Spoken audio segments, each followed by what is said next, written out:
पुरु, porous या पौरवा ये भारतीय राजा थे। अलेक्जेंडर या सिकंदर ये ग्रीस से भारत पर आक्रमण करते हुए आए थे। ये 2300 वर्षों से भी पहले की बात है। राजा पुरु झेलम और चेनाब नदी के आसपास के प्रांतों पर राज करते थे।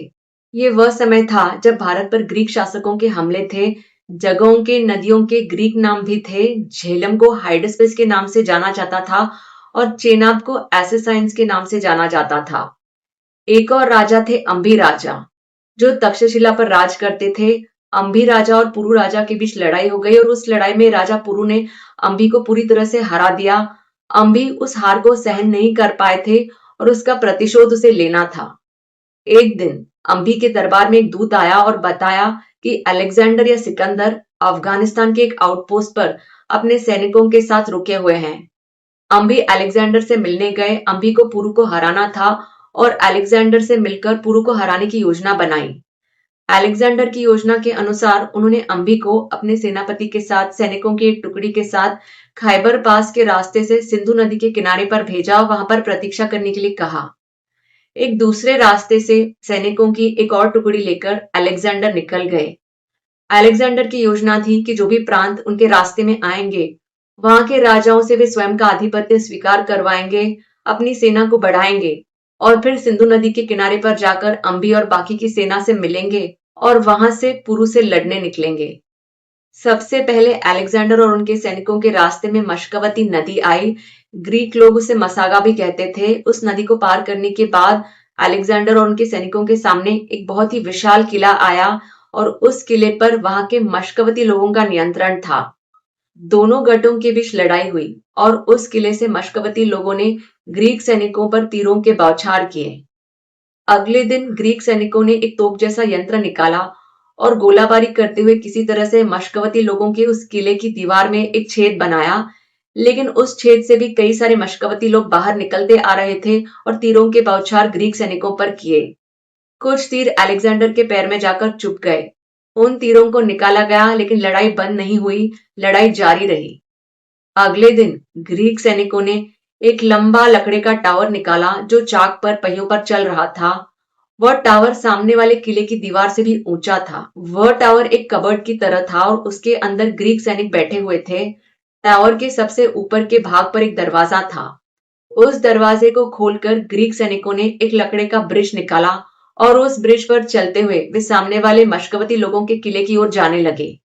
लेकिन वह ब्रिज टूट गया और कई सारे ग्रीक सैनिक नीचे गिर गए और मर गए। अगले दिन ऐसा एक और टावर निकाला गया। फिर से टावर के ऊपर के दरवाजे को खोला गया, ब्रिज को निकाला गया। अपने सैनिकों को प्रोत्साहित करते हुए उस ब्रिज पर सबसे आगे अलेक्जेंडर चलने लगे और पीछे पीछे उनके सैनिक आने लगे। वहां पर लड़ाई हुई और मशकवती लोगों का चीफ मारा गया। मशकवती लोगों का मनोबल टूट गया और अलेक्जेंडर ने उन्हें एक संधि, एक ट्रीटी बनाने के लिए कहा जिसके अनुसार आगे की सभी लड़ाइयों को मशकवती लोगों को अलेक्जेंडर की ओर से लड़ना होगा। और मशकवती लोगों ने हाँ कहा। लेकिन अगले दिन अपने उस निर्णय से वे खुश नहीं थे और रात के अंधेरे में 7000 मशकवती लोग अपनी पत्नी और बच्चों को लेकर वहां से निकलने लगे। ग्रीक सैनिकों ने उन्हें देखा। वहां पर लड़ाई हुई। सभी मशकवती लोग मारे गए। जब अलेक्जेंडर को इसके बारे में पता चला तब वे दुखी हुए। उनका कहना था कि मशकवती लोग बहुत ही बहादुर थे। फिर अपने सैनिकों को लेकर अलेक्जेंडर आगे बढ़ गए। उनके रास्ते में वर्ना नाम का एक बहुत ही ऊंचा पहाड़ आया। ग्रीक लोग उसे आर्नोस भी कहते थे।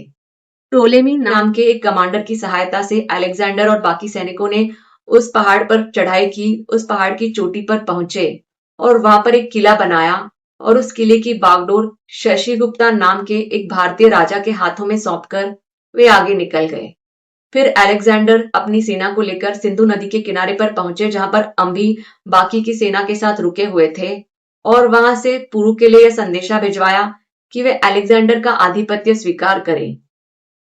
अब अलेक्जेंडर और उनके लोगों के पास कुछ खाली समय था क्योंकि वे पुरु के उत्तर की प्रतीक्षा कर रहे थे। अलेक्जेंडर के कैंप में एक दार्शनिक और इतिहासकार, फिलोसोफर एंड हिस्टोरियन थे, वन सिक्रेटस। अलेक्जेंडर ने वन सिक्रेटस से कहा कि भारत इतना विशाल महान देश है, यहाँ पर कोई विद्वान पंडित या ऋषि नहीं है जिनके ज्ञान से वे प्रकाशित हो सकते हैं। और वन सिक्रेटस ने अलेक्जेंडर को ऋषि दंडामिस के बारे में बताया। अलेक्जेंडर ने अपने एक दूत को ऋषि दंडामिस के पास इस संदेश के साथ भेजा कि वे अलेक्जेंडर से मिलने के लिए उनके दरबार में आए। ऋषि दंडामिस ने आने से मना किया। धन का लोभ देने पर, सोने का लोभ देने पर, धमकाने पर भी ऋषि दंडामिस नहीं माने और अलेक्जेंडर उनसे मिलने के लिए उनकी कुटिया में आए, उनके ज्ञान से प्रकाशित हुए और लौटकर अपने कैंप में आ गए। तब तक पुरु की ओर से उत्तर आ गया था कि वे अलेक्जेंडर से रणभूमि में मिलेंगे। अलेक्जेंडर ने लड़ाई की तैयारी शुरू की और अपने सैनिकों को लेकर झेलम नदी के किनारे पर पहुंचे। अब अलेक्जेंडर की सेना के बीच और पुरु के बीच झेलम नदी थी। एक दिन रात को पुरु के एक विश्वसनीय उनके पास आए और कहा कि झेलम नदी के पार से आवाजें आ रही हैं। अलेक्जेंडर झेलम नदी को पार करने का प्रयास कर रहे हैं। पुरु अपने सैनिकों को लेकर नदी के उस भाग पर गए जहां पर सामने अलेक्जेंडर अपने सैनिकों के साथ थे, लेकिन वहां पर पूरी शांति थी। कोई भी नदी को पार करने का प्रयास नहीं कर रहा था और ऐसा कई बार हुआ और फिर पुरु और उनके लोगों ने उन आवाजों पर ध्यान देना बंद कर दिया। अलेक्जेंडर को भी दिख रहा था कि पुरु और उनके लोगों की सतर्कता कम हो रही है। एक दिन रात के अंधेरे में जब बहुत बारिश हो रही थी, बिजली कड़क रही थी, अलेक्जेंडर और उनके सैनिकों ने झेलम नदी को पार करना शुरू किया। उन्होंने बेड़ा बनाए थे, राफ्ट्स, और उन राफ्ट्स पर उन्होंने अपने औजार, घोड़े और सैनिकों को लादकर झेलम नदी को पार करना शुरू किया। अलेक्जेंडर के कई सैनिक उस फूली हुई झेलम नदी में डूबकर मर गए। कई सैनिकों ने झेलम नदी को पार कर लिया। जब वे केवल 16 मील दूर थे, तब पुरु को संदेशा मिला कि अलेक्जेंडर ने झेलम नदी को पार कर लिया है। उनसे लड़ने के लिए आगे पुरु ने अपने बेटे को भेजा। रात में बारिश हुई थी और सभी जगह कीचड़ था, दलदल था। पुरु के घोड़े, उनके सैनिक उस दलदल में धंसते जा रहे थे और पुरु के बेटे ने एक लंबा रास्ता लिया। किसी तरह से वे रणभूमि में पहुंचे। रात में बारिश हुई थी और पुरु के सैनिक अपने धनुष को जमीन पर टिका नहीं पा रहे थे। फिर भी बहुत बहादुरी से वे अलेक्जेंडर के सैनिकों से लड़े। उस लड़ाई में पुरु का बेटा मारा गया। फिर पुरु अपनी विशाल सेना को लेकर, घोड़ों, हाथियों को लेकर अलेक्जेंडर से लड़ने आ गए। पुरु के पास हाथी थे। ये अलेक्जेंडर और उनके लोगों के लिए कुछ अलग था, नया था। अलेक्जेंडर के लोगों ने पुरु को हर तरह से घेर लिया था, हर तरह के अटैक कर रहे थे, फ्रंटल अटैक, पीछे से अटैक। और उस लड़ाई के बीच एक ऐसा समय आया जब पुरु के हाथी ने थककर जमीन पर पैर टिका दिए और बैठ गया।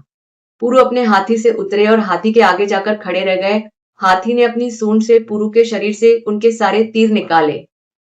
पुरु ने भी हाथी को पुचकारा और फिर से हाथी पर चढ़ गए। पुरु का हाथी खड़ा हो गया। जोर शोर से पुरु फिर से लड़ने लगे। दूर अपने अपने घोड़ों पर सवार अलेक्जेंडर और अम्बी यह देख रहे थे। अलेक्जेंडर ने अम्बी से कहा कि वह जाकर पुरु को यह संदेशा दे कि वे इस लड़ाई को त्याग दें। घोड़े पर सवार अम्बी जब पुरु के निकट आए, तब पुरु ने अपने भाले से अम्बी पर वार किया। उस वार से बचकर अम्बी लौटकर अलेक्जेंडर के कैंप में आ गए। पुरु के एक विश्वसनीय थे, मैरोस। उन्होंने पुरु को राय दी कि वे उस लड़ाई को त्याग दे और अलेक्जेंडर का आधिपत्य स्वीकार करे। पुरु ने पहले कुछ पानी मांगा और पानी पीने के बाद अलेक्जेंडर को यह संदेशा भिजवाया कि वे उनसे मिलने आ रहे हैं। बिना हाथी घोड़े के चलते हुए जब पुरु अलेक्जेंडर की ओर आ रहे थे, तब उनका स्वागत करने के लिए दौड़ते हुए अलेक्जेंडर उनके पास गए और उनसे पूछा कि वे स्वयं के साथ किस प्रकार का व्यवहार चाहते हैं। और पुरु ने बताया जैसा किसी राजा के साथ कोई व्यवहार करता है, वैसा व्यवहार। अलेक्जेंडर ने पुरु से कहा कि वे उन्हें उनका प्रांत देंगे, आसपास के प्रांत भी देंगे, लेकिन उन्हें अलेक्जेंडर की दोस्ती स्वीकारनी होगी और अलेक्जेंडर का आधिपत्य भी। पुरु ने अलेक्जेंडर का आधिपत्य स्वीकार किया या नहीं, यह कहना जरा कठिन है। कई जगहों पर लिखा है कि अपने स्वाभिमान की वजह से पुरु ने अलेक्जेंडर का आधिपत्य नहीं स्वीकार किया था। आगे चल के ग्रीक लोगों को भारत को छोड़ना पड़ा, क्योंकि ग्रीस और भारत के बीच की दूरी बहुत अधिक थी और कुछ शक्तिशाली राजा जैसे नंदा, शाका, कुषाण, इन वंशों के राजाओं के साथ वे नहीं लड़ पाए थे। ये थी पुरु और अलेक्जेंडर के बारे में कुछ बातें। यदि आप और जानते हैं तो कमेंट बॉक्स में लिख के बता सकते हैं।